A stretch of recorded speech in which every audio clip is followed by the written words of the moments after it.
नमस्कार and welcome to my YouTube channel English for all. This is Manish Rai. आज प्रस्तुत है वर्ग 6 से पाठ संख्या 4। जी बच्चों, आज प्रस्तुत है क्लास 6 से लेसन नंबर 4, जिसका नाम है do animals share ideas. Do animals share ideas. बच्चों, यह इंटेरोगेटिव सेंटेंस है। तो पूछ रहा है कि क्या पशु शेयर मतलब आदान प्रदान करते हैं। आइडियाज़ का मतलब हुआ विचार।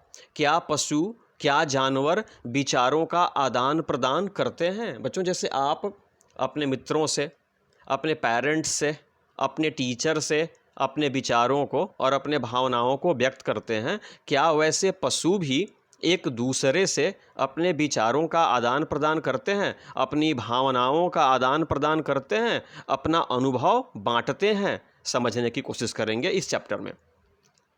पहले वार्मर है बच्चों, लिखा कि have you ever thought. Thought जो है ना, थिंक का तीसरा रूप है और एवर का मतलब होता है कभी। हैव यू एवर थॉट, क्या आपने कभी सोचा है। ऑफ हाउ एनिमल्स, की जानवर कैसे, हाउ एनिमल्स की जानवर कैसे communicate with one another. Communicate का मतलब होता है संचार करना। क्या आपने कभी सोचा है कि जानवर कैसे वन अनदर एक दूसरे से संचार करते हैं, मतलब एक दूसरे से बातचीत करते हैं, विचारों का आदान प्रदान करते हैं, अपनी जानकारी बांटते हैं, मतलब ये कैसे होता है। लिस्ट देम, उनकी एक सूची बनाइए। तो आइए आज की वीडियो में हम जानेंगे कि पशु पक्षी कैसे अपनी भावनाएं प्रकट करते हैं। बच्चों, आप अपने घर पे रोज़ कुत्तों को देखते हैं, बिल्लियों को देखते हैं, जैकल सियार भी देखते होंगे, गाय के बछड़ों को भी देखते होंगे। उनको आप इस चैप्टर को पढ़ने के दौरान जेहन में रखिएगा, अपने दिमाग में रखिएगा और उनके हाव भाव को समझने की कोशिश कीजिएगा। बच्चों, लिखा है कि वी नो, हमें पता है, हमें मालूम है, हम जानते हैं। दैट का मतलब हुआ कि। ह्यूमन बींग्स का मतलब होता है मानव।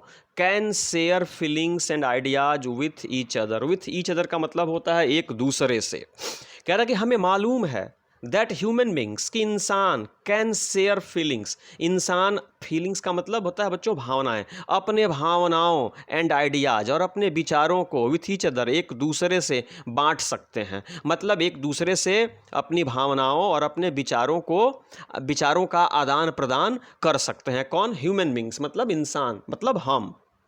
वी टॉक, हम बातचीत करते हैं। एंड एक्सप्रेस आवर थॉट्स, और अपने विचारों को अभिव्यक्त करते हैं। थॉट्स का मतलब होता है विचार और एक्सप्रेस का मतलब होता है अभिव्यक्त करना। यानी हम इंसान टॉक, बातचीत करते हैं, एंड एक्सप्रेस आवर थॉट्स, और अपने विचारों को अभिव्यक्त करते हैं। मतलब हम अपने विचारों को अपनी भावनाओं को बातचीत के जरिए एक दूसरे तक पहुंचाते हैं या अभिव्यक्त करते हैं। डू एनिमल्स टॉक, क्या पशु बात करते हैं। पूछ रहा है प्रश्न है ये, क्या पशु बात करते हैं। क्या जैसे आप बातचीत करके अपनी भावनाओं को एक दूसरे तक पहुंचाते हैं, क्या पशु ऐसा करते हैं। आइए जानते हैं। लिखा कि animals can't use words and sentences. यानी एनिमल्स जो है ना, पशु कांट यूज, इस्तेमाल नहीं कर सकते, प्रयोग नहीं कर सकते, उपयोग नहीं कर सकते। वर्ड्स एंड सेंटेंसेस, वाक्यों का, और वर्ड्स का मतलब शब्द होता है और सेंटेंस का मतलब वाक्य होता है।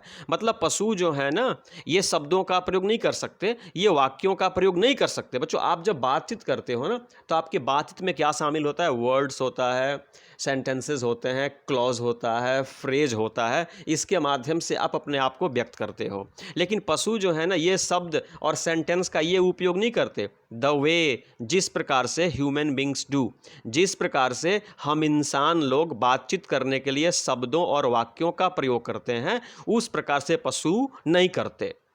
स्टील, फिर भी दे शो देयर फीलिंग्स, फिर भी वे अपनी भावनाएं शो करते हैं, मतलब प्रकट करते हैं। एंड शेयर इन्फॉर्मेशन, और इन्फॉर्मेशन का मतलब जानकारी या सूचना। फिर भी यानी पशु जो है ना, वे इंसान की तरह शब्दों और वाक्यों का प्रयोग नहीं करते, फिर भी वे अपनी भावनाएं प्रकट करते हैं। एंड शेयर इन्फॉर्मेशन, और जानकारी एक दूसरे से बांटते हैं या सूचनाओं का आदान प्रदान भी करते हैं। शब्दों का प्रयोग नहीं करते, वाक्य का प्रयोग नहीं करते, लेकिन फिर भी बिना शब्द और बिना वाक्य के ही वे अपनी भावनाएं और जानकारी या सूचनाएं एक दूसरे तक पहुंचाते हैं। ये कैसे है, समझिए। Many animals have a strong sense of smell. बच्चों मैनी एनिमल्स मतलब बहुतेरे जानवर, हैव मतलब होता है, a strong sense of smell यानी उनके पास स्मेल करने की, सूंघने की बड़ी मजबूत क्षमता होती है। Many animals have a strong sense of smell यानी बहुतेरे जानवरों के पास सूंघने की बड़ी मजबूत क्षमता होती है। दे यूज इट, वे इसी क्षमता का प्रयोग करते हैं। कौन? पशु। दे यूज इट, वे इसी क्षमता का प्रयोग करते हैं टू सेंड मैसेजेज यानी सूचना भेजने के लिए वे लोग इसी सूंघने की क्षमता का प्रयोग करते हैं। दे लीव अ सेंट, बच्चों सेंट का मतलब होता है गंध। दे लीव अ सेंट यानी पशु जो होते हैं ना उनमें से अधिकांश लीव अ सेंट एक गंध छोड़ते हैं, सो दैट जिससे कि enemies can be frightened, enemies का मतलब दुश्मन या शत्रु और फ्राइटन्ड का मतलब डर जाना, यानी बहुतेरे जानवर जो होते हैं ना वे एक विशेष प्रकार का गंध सेंट क्या करते हैं? छोड़ते हैं, सो दैट जिससे कि एनिमीज कैन बी फ्राइटन्ड जिससे कि दुश्मनों को डराया जा सके। They also use their sense of smell to find partners. बच्चों पार्टनर्स देख रहे हैं ना, पार्टनर्स का मतलब होता है जोड़ीदार, यानी कहने का मतलब हुआ कि दे ऑल्सो यूज यानी पशु जो होते हैं ना use their sense of smell, वे अपनी सूंघने की क्षमता का उपयोग करते हैं टू फाइंड पार्टनर्स, अपने जोड़ीदारों को ढूंढने में वे इसी सूंघने की क्षमता का प्रयोग करते हैं। कौन बच्चों? पशु, एनिमल्स। ठीक है, आप बच्चों कुत्तों को देखते होंगे ना वे भी सूंघते जाते हैं, यानी सूंघते जाते हैं ना तो अगला कुत्ता जो होता है ना कुछ सेंट वहाँ पे छोड़ता जाता है, ये उसको सूंघते जाते हैं। आप बच्चों मवेशी में भैंस को भी देखे होंगे, गाय को भी देखे होंगे, तो इनके पास स्ट्रॉन्ग सेंस ऑफ स्मेल होता है, ये सूंघ करके ही कहाँ जाना है, आगे कौन गया है, इसकी जानकारी ले लेते हैं। तो लिखा कि some animals can smell their partner from kilometres away, यानी सम एनिमल्स का मतलब हुआ कुछ जानवर कैन स्मेल देयर पार्टनर यानी अपने जोड़ीदार को, पार्टनर मतलब जोड़ीदार, अपने जोड़ीदार को फ्रॉम किलोमीटर्स अवे यानी कुछ किलोमीटर दूर से ही सूंघ करके ये अपने पार्टनर को खोज लेते हैं या उसकी पहचान कर लेते हैं। कौन? एनिमल्स। बच्चों आगे लिखा है कि एनिमल्स ऑल्सो यूज साउंड्स, पशु जो होते हैं ना साउंड्स का उपयोग करते हैं। यूज का मतलब उपयोग करना, पशु जो होते हैं ना साउंड्स मतलब ध्वनि का, आवाज़ का या विशेष प्रकार की बोली का इस्तेमाल करते हैं टू गिव इन्फॉर्मेशन यानी जानकारी देने के लिए, सूचनाएं देने के लिए ये अपने मुंह से विशेष प्रकार की साउंड को प्रोड्यूस करते हैं। कौन? Animals. They use a special sound to share their emotions including fear. जो फियर का मतलब होता है डर, इंक्लूडिंग का मतलब होता है शामिल करते हुए, और इमोशंस का मतलब होता है भावनाएं। यानी पशु जो होते हैं ना यूज स्पेशल साउंड यानी विशेष प्रकार की बोली का इस्तेमाल करते हैं, विशेष प्रकार की आवाज़ या ध्वनि का इस्तेमाल करते हैं टू शेयर देयर इमोशंस अपनी भावनाओं को बांटने के लिए, अपनी इमोशंस को शेयर करने के लिए, इंक्लूडिंग फियर जिसमें डर और भय भी शामिल होता है ना, को एक्सप्रेस करने के लिए विशेष प्रकार का आवाज़ अपने मुंह से निकालते हैं। बच्चों आप भी अपने घर पे कुत्तों को बोलते हुए देखे हैं ना, तो अलग अलग समय पे उनके मुंह से अलग अलग किस्म की आवाज़ निकलती है और हर किस्म की आवाज़ का उनके लिए अर्थ होता है। भले आप न समझें लेकिन दूसरे कुत्ते उनकी आवाज़ को समझ करके ये भांप लेते हैं कि यह किस प्रकार की सूचना अपने बोली से देना चाहता है। सुनिए, some of them also serve as warning to others. जो वार्निंग का मतलब होता है चेतावनी।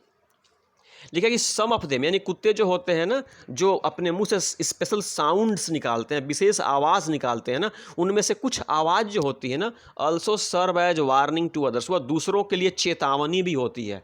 यानी आप कुत्ते को देखे हैं ना बच्चों, कभी अपने रोंगटे खड़े कर लेते हैं, कभी अपने कान खड़े कर लेते हैं, कभी अपना दुम पूंछ हिलाने लगते हैं, कभी वे दांत दिखाते हैं ना, तो सबका अलग अलग अर्थ होता है, वे कुत्ते या दूसरे जानवर उसको समझ लेते हैं। समझिए, Another way of sending messages यानी सूचनाएं भेजने का एक और तरीका है इज थ्रू बॉडी पोस्चर। जो पोस्चर का मतलब हाव भाव मुद्रा, यानी शारीरिक मुद्रा, थ्रू का मतलब के माध्यम से, यानी शारीरिक हाव भाव, शारीरिक मुद्रा के माध्यम से भी पशु जो होते हैं ना वह सूचनाएं आगे प्रेषित करते हैं, आगे क्या करते हैं, बढ़ाते हैं या एक दूसरे से शेयर करते हैं। कैसे? बॉडी पोस्चर से, शारीरिक हाव भाव से। देखिए बच्चों, जब घर आते हैं ना, आपका कुत्ता आपके शरीर पर चढ़ने लगता है, अपनी दुम हिलाने लगता है, अपने कान को नीचे कर लेता है, मुंह से अजीब आवाज़ निकालने लगता है, तो वह आपसे प्रेम और दुलार का भाव क्या कर रहा होता है, प्रकट कर रहा होता है। जब दांत दिखाता है और तेज भौंकता है, तब आपसे घृणा या नफरत वो क्या करता है, व्यक्त करता है। तो बच्चों यहाँ पे लिखा हुआ है कि अब बॉडी पोस्चर के माध्यम से भी, शारीरिक हाव भाव के माध्यम से भी पशु जो होते हैं ना, वे मैसेजेस को सेंड करते हैं। समझिए, animals can raise their hair. Raise का मतलब होता है बच्चों खड़ा कर लेना, उठा लेना। यानी पशु जो होते हैं ना, अपने बाल को खड़ा कर लेते हैं, मतलब ये रोंगटे क्या कर लेते हैं, खड़ा कर लेते हैं। और बेयर देयर टिथ, और बेयर का मतलब होता है सो, और टिथ का मतलब हुआ दांत। तो पशु जो होते हैं ना, कभी कभी अपने रोंगटे खड़े कर लेते हैं और कभी कभी अपने दांत भी क्या करते हैं, दिखाते हैं। यही है बॉडी पोस्चर, यही है शारीरिक हाव भाव, यही है शारीरिक मुद्रा। इसके माध्यम से भी ये सूचनाएं देते हैं। समझिए, this is to frighten both enemies and prey. बच्चों, फ्राइटन का मतलब होता है डराना, एनिमीज का मतलब होता है शत्रु, प्रे का मतलब होता है शिकार। जैसे बिल्ली चूहे को खाती है ना, तो बिल्ली का चूहा, रैट क्या हुआ, प्रे हुआ, शिकार हुआ। तो लिखा है कि कभी कभी पशु अपने हेयर को रेज कर लेते हैं, अपने रोंगटे खड़े कर लेते हैं, और बेयर टिथ, और अपने दांत को क्या करते हैं, दिखाते हैं। क्यों भाई? तो दिस इज टू फ्राइटन, या डराने के लिए ऐसा करते हैं। फ्राइटन, डराने के लिए वे ऐसा करते हैं। बोथ एनिमीज, यानी अपने शत्रुओं को भी डराने के लिए, एंड प्रे, और अपने शिकार को भी डराने के लिए पशु ऐसा करते हैं। दे ऑल्सो कम क्लोज। बच्चों, कम क्लोज का मतलब निकट आना या समीप आना। They also come close to each other. पशु एक दूसरे के करीब भी आते हैं। दे ऑल्सो माने वे भी, कम क्लोज करीब आते, टू ईच अदर एक दूसरे के करीब आते हैं। टू शो फ्रेंडशिप, यानी दोस्ती दिखाने के लिए, मित्रता दिखाने के लिए पशु जो होते हैं ना, एक दूसरे के करीब भी आते हैं। आगे लिखा है बच्चों की नॉन ऑफ दिस, लिखा कि none of this is as complex as the human language. बच्चों, कॉम्प्लेक्स का मतलब होता है जटिल या कठिन। यानी पशु जो होते हैं ना, इनके कम्युनिकेट करने का तरीका क्या सीखा आपने, कि मुंह से अलग अलग किस्म की आवाज़ निकालते हैं, और शारीरिक हाव भाव के मुद्रा से भी ये क्या करते हैं, कम्युनिकेट करते हैं। तो यहाँ पे कहना है कि नॉन ऑफ दिस, इनमें से कोई नहीं, is as complex as the human language. Language का मतलब है भाषा, यानी ह्यूमन लैंग्वेज जो है, जो इंसानी भाषा जो है ना, जैसे हमारी भाषा हिंदी है, भोजपुरी है, अंग्रेजी है, संस्कृत है, आपकी भी अलग अलग होगी बच्चों। तो कह रहे कि none of this is as complex as the human language. यानी पशु पक्षी जो कम्युनिकेट करने का तरीका होता है ना, ये अपने कम्युनिकेशन में जिस चीज़ का प्रयोग करते हैं ना, उनमें से कुछ भी उतना कॉम्प्लेक्स नहीं है, उतना जटिल नहीं है जितना इंसानी भाषा, हम मानवों की भाषा। बच्चों, मानवों की भाषा भारत में कुछ और है, चले जाओ इंग्लैंड में तो अंग्रेज़ी है, अफ्रीका में चले जाओ तो वहाँ की भाषा है, चीन में चले जाओ वहाँ की भाषा है, रूस में चले जाओ वहाँ की भाषा है। तो ये भाषा बदलती रहती है, लेकिन पशुओं की बोली बदलती नहीं है। तो ये इसलिए कहा गया है कि पशुओं के जो बातचीत करने का तरीका होता है ना, वो उतना कॉम्प्लेक्स, उतना जटिल, उतना कठिन नहीं होता जितना इंसानी भाषा होती है। लिखा था human language can produce infinite sentences. बच्चों, इन्फिनिट देख रहे हैं ना, इसका मतलब होता है असीमित, जिसको आप लिमिटलेस बोलते हैं, और सेंटेंसेस का मतलब होता है वाक्य। यानी इंसानी भाषा जो है ना, यह बहुत सारे वाक्यों को जन्म देती है। मेरे कहने का मतलब है कि आप भी दिन भर बात करते हैं ना, तो सैकड़ों वाक्य बोलते हैं, हजारों शब्दों का आप इस्तेमाल करते हैं ना। पशु ऐसा नहीं करते। ईट कैन कंस्ट्रक्ट, यानी ह्यूमन लैंग्वेज जो है ना, ईट कैन कंस्ट्रक्ट या निर्माण करती है, एंड कम्युनिकेट, और संचार करती है न्यू आइडियाज, नए नए विचार। यानी इंसानी जो भाषा है ना, यह नए नए विचारों को जन्म देती है, एंड कम्युनिकेट, और यह लोगों तक क्या करती है, पहुंचाती है। जबकि पशुओं की भाषा ऐसा नहीं करती है।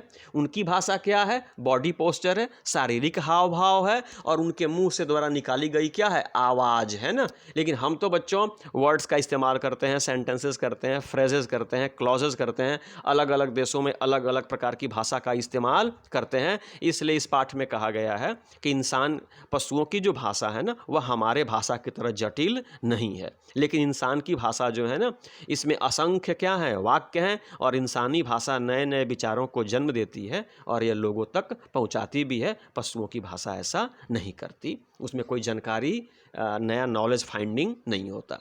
तो ये थी बच्चों क्लास 6 से लेसन नंबर 4। अगर आज की वीडियो पसंद आई हो तो प्लीज़ चैनल को सब्सक्राइब करें, वीडियो को लाइक करें, अपने मित्रों से शेयर करें, अपने सुझाव भी दें और इस वीडियो को समाप्त करने से पहले मेरे साथ बोले जय हिंद।